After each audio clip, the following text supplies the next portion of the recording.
the military, earned 2 Bronze Stars. We don't need establishment people running the Pentagon. We need people who've been boots on the ground, who knows what it takes to rebuild our military, to regain trust in our military, and to have the generals stop being politicians. Yeah, well, I get the solidarity you're expressing. You're a former Fox News guy, and so is Mr. Hegseth. But the fact is that very senior Republicans like Lindsey Graham are now saying, and this is a quote direct from him, that the stuff that they are reading about and learning about Pete Hegseth is, quote, very disturbing. Coming back to your idea that Trump's going to clean house, it doesn't fit very well, does it? Well, look, no one is perfect. I think Trump has proven that. He's not a perfect person. And I've told you before, you're not going to find a perfect person to lead the country or lead the Department of Defense. Everyone is flawed. I'm a follower of Jesus Christ, and I believe in grace in my life and others. And I think Pete's accomplishments and his personal integrity and his passion to right the military and to get us back on track in the Department of Defense far outweighs anything that may have been in his past. Well, let's just talk about a couple more because they are important.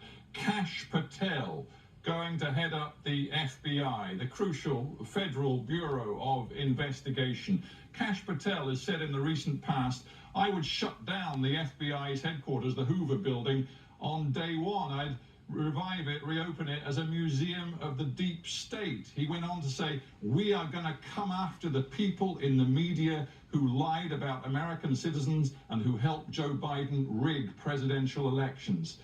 You seriously want a guy who speaks like that to be heading up the FBI?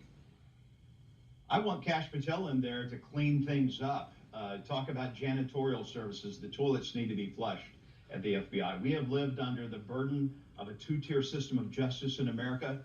You can see that in the prosecutions of Republicans versus Democrats. You can see that in the way that they targeted President Trump in his first term with James Comey leading the way.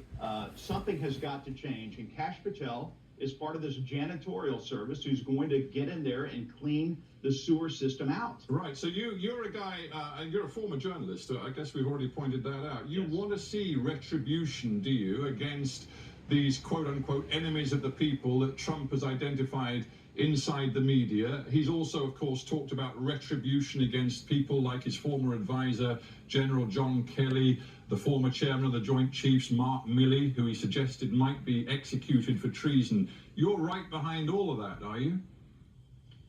No, I'm not for retribution. I think if you look back at the record, President Trump has said most recently he is not going to treat people with retribution. But we do need to right things. Well, what's Kash Patel there for then? Sir? What's Kash Patel there for then, given that Kash Patel has specifically talked about going after the people in the media who lied, as he puts it, about the election and about American citizens? Well, look, under the First Amendment of our U.S. Constitution, the media is protected. We need the media. We need a strong media that's telling the truth. I think those cases can better be handled under the Federal Communications Commission. We need truth in journalism. We've got to get back to that in America. Journalists are not trusted in America. Neither are we in Congress. And so we have to rebuild our reputation, both of us. Just one more quick question on another pick. This isn't one that needs to go before the nomination process, but it is a very significant relationship. That is Elon Musk and his relationship with the White House and with Donald Trump. Trump's made him the key czar of delivering government efficiency. Musk is promising to cut up to $2 trillion from the US federal budget. But the truth is, there's a very strange conflict of interest here. Musk's businesses are worth many billions, and they are reliant, some of them, on a relationship with the federal government. He also has huge amounts of money, up to $50 billion worth of business, tied up in China. How can Musk be allowed to be so close, so influential on Donald Trump when he clearly has those conflicts of interest? Well, he is a success story, not just for America, but for the world. He is the Alexander Graham Bell, I think, of Thomas Edison of our day. Sure, but what And about so my I question? respect his business acumen. I respect what he is doing. I think he and Vivek Ramaswamy are going to get in the Department of Government Efficiency, and they are going to make some help Congress, because we control the purse strings in the Appropriations Committee, make some tough decisions on some things that need to be cut. There is And the obvious conflicts of interest, federal Congressman? program in the United States of America, Steve. Yeah, and the obvious conflicts of interest, which I've just pointed out, what about them? You don't care? Well, I certainly do care, and I think we in Congress will take a close look at that.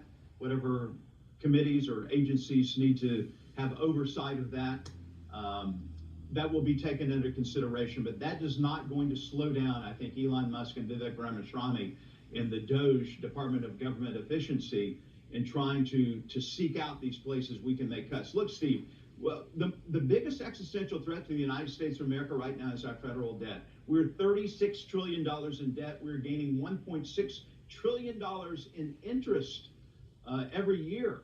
And so it's unsustainable. Cuts have to be made.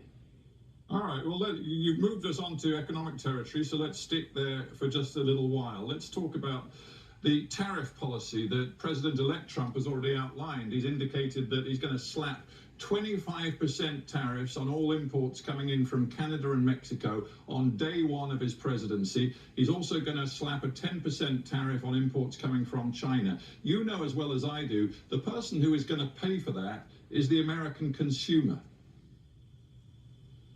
Well, Steve, if you have read Art of the Deal, which President Trump co-authored many years ago, this is how he operates his business. And some American people don't like that we have someone in leadership who is a business owner, who operates it like a business, a successful business. That's the way President Trump operates. I believe that these tariffs are in the forefront, threats of a tariff, to get people's attention and to get them to consider that maybe they need to change the way they do business with the United States of America. It is a wake-up call. You've already seen that on the immigration front.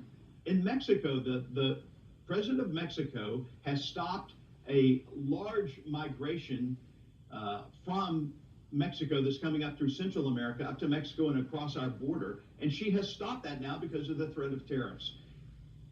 We will see it actually, how many tariffs this president actually imposes, but right now it's an effective tool. I wonder if you're indicating to me as best you can that you don't think these tariffs will ever be implemented, because there is some disquiet already coming out of senior Republican sources. For example, Senator Rand Paul, he says, I don't like these tariffs. I think tariffs are a tax on the consumer. And the fact is, if Trump follows through, everybody, he says, in our country is going to be worse off to the tune of $7,000 a year on average. Republicans are beginning to worry about this. Well, I think one of the things we're really worried about is the Tax Cuts and Jobs Act, which ties into all this, because if that is not renewed, it's a temporary measure that was implemented in 2017 under President Trump. It's going to raise taxes for the average American family by almost $3,000. That's one of the first things that we're going to be working on in Congress. The first 100 days of this presidency is going to be consequential, and we have to hit the ground running. I think the combination of the threats of tariffs, yes, if there are actual tariffs put into place, but we are going to offset that, especially with our farmers. We will find the money to help them out if they're adversely affected. We did that under the first Trump administration. We will find the money to help out our farmers and those others affected by tariffs and the negative effects they may have on our economy. But job number one is going to be reinstituting, and hopefully on a more permanent basis, the Tax Cuts and Jobs Act. Yeah, I mean, you talk about farmers, and I know farmers are important in Missouri because you've got tens and tens of thousands of farms in 87,000 farms in Missouri. Yeah, farmers have got plenty to worry about, haven't they? Because they also see what Donald Trump is saying about undocumented migrants. He's saying he is going to deport up to, well, some say 11, some say 13 million undocumented migrants and their families from the United States of America.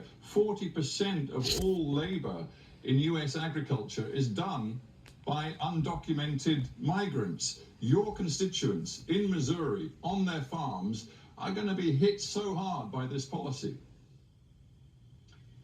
Well, the farms that I've been in on the plants, Tyson chicken plant, everyone there is documented legal immigrant. And Steve, just to take a little bit of exception of the verbiage there that you're using, the correct term that I use is the government term illegal alien, and resident alien and criminal alien. We have some 12 million illegal aliens that this current administration, Biden, has let into our precious nation through a porous border. In fact, welcome many of them. Some have filed for asylum claims. 85% of those turn out to be non-legitimate. We've got to restore the Remain in Mexico policy, where you go to Mexico or even from your home country, apply for asylum. And then if you have a worthy, legitimate case, we let you in to be part of the fabric of America. Look, this process is not going to be easy because of the failure of Joe Biden and the Secretary of Homeland, Alejandro Mayorkas. We have way too many illegal aliens in our country, and they're going to start.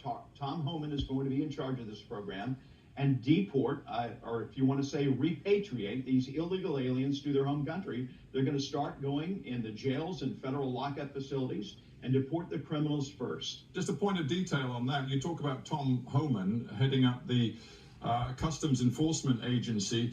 He, of course, was the guy who was central to the policy in the last Trump administration of separating children at the border from their parents and putting them into detention centers, which UN officials said may well have been a violation